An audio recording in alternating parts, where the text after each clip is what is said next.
कि ठाकुर के चरणों में उसका प्रेम हो, ठाकुर के चरणों में उसकी अनंत निष्ठा हो, अनंत भक्ति हो।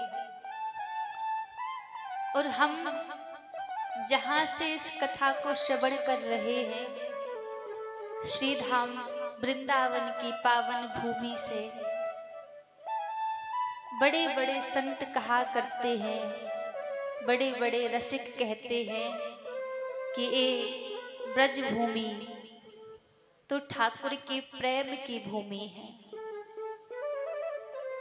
जो ब्रज में आता है वो फिर ठाकुर से प्रेम करता नहीं है, प्रेम करने की आवश्यकता नहीं पड़ती, अपने आप ही प्रेम हो जाता है ठाकुर के चरणों में। जो यहाँ पर आता है, इस ब्रज भूमि में आता है, क्योंकि ये प्रेम की भूमि है। यहाँ जो भी आता है, श्री जी की उसके ऊपर कृपा होती है और उसको प्रेम प्रदान हो जाता है। कहते हैं मोक्षदायिनी 7 पुरियां हैं, काशी, कांची, अवंतिका, मथुरा, ऐसी 7 पुरियां हैं। उनमें जो कि मथुरापुरी भी आती है। लेकिन एक बार भोलेनाथ माता पार्वती से कहते हैं कि देवी, ये जो मोक्षदायिनी 7 पुरियां हैं, इन 7 पुरियों में मथुरापुरी श्रेष्ठ है। तो माता पार्वती ने कहा कि स्वामी, बराबर 7 पुरियों की महिमा है, लेकिन ये मथुरापुरी श्रेष्ठ क्यों बताई है? तो भगवान भोलेनाथ कहते हैं कि देवी, 7 पुरियों की महिमा बराबर है, लेकिन इन 7 पुरियों में से सबसे ज्यादा महिमा मथुरापुरी की है। तो पार्वती जी ने पूछा ऐसा क्यों? तो भोलेनाथ कहते हैं कि देवी, मथुरापुरी ब्रज मंडल के बीच में है, इसलिए मथुरापुरी की महिमा अत्यधिक है। बाकी की जो काशी, कांची, अवंतिका, जितनी भी पुरियां हैं, इनमें मरना पड़ता है, तब जाकर मोक्ष मिलता है। कोई काशी में किसी की मृत्यु हो जाए तो कितना भी बड़ा पापी क्यों ना हो, उसको दूसरा जन्म नहीं लेना पड़ता। उसके जितने भी बुरे कर्म होते हैं, एक ही उसी जन्म में भगवान भोलेनाथ उन कर्मों को नष्ट करके उसको मोक्ष मिल जाता है।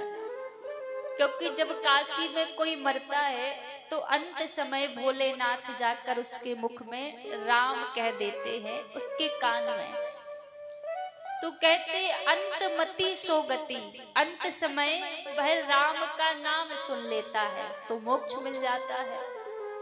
तो और पुरियों में मरने के बाद मोक्ष मिलता है, लेकिन भोलेनाथ माता पार्वती से कहते हैं देवी, ये मथुरापुरी ऐसी है कि इसमें मरना नहीं पड़ता मोक्ष के लिए, यहाँ मोक्ष मिलता नहीं है, यहाँ तो मोक्ष बंटता है। कई प्रकार से पद्म पुराण के पारायण में कथा कही है। भोलेनाथ ने कहा देवी, इस ब्रजमंडल में, इस मथुरापुरी में 4 प्रकार से मोक्ष मिलता है। वह कैसे मिलता है? कहते यदि किसी व्यक्ति का मथुरा में, ब्रज में जन्म हो गया, फिर वह कहीं भी जाके मरे, कहीं भी कुछ करे, तो उसको मोक्ष मिलता है, क्योंकि उसका जन्म ब्रजमंडल में हुआ है। तो कहते और दूसरा जन्म कहीं भी हुआ हो, लेकिन इस ब्रजमंडल में उसका दीक्षा संस्कार हो जाए, जनेऊ संस्कार हो जाए, तो वह व्यक्ति कुछ भी करे, कहीं भी रहे, उसको मोक्ष मिलता है। और कहते भले ब्रजमंडल में दीक्षा संस्कार ना हो, जन्म भी ना हो, मृत्यु भी ना हो, यहाँ पे कहीं बाहर भी मरे और उसकी देह को लाकर यमुना पुलिन में जला दिया जाए तो उसका जो तन है वह ब्रज की रज में मिल जाता है, तो उसको भी मोक्ष प्राप्त होता है, मोक्ष मिलता है।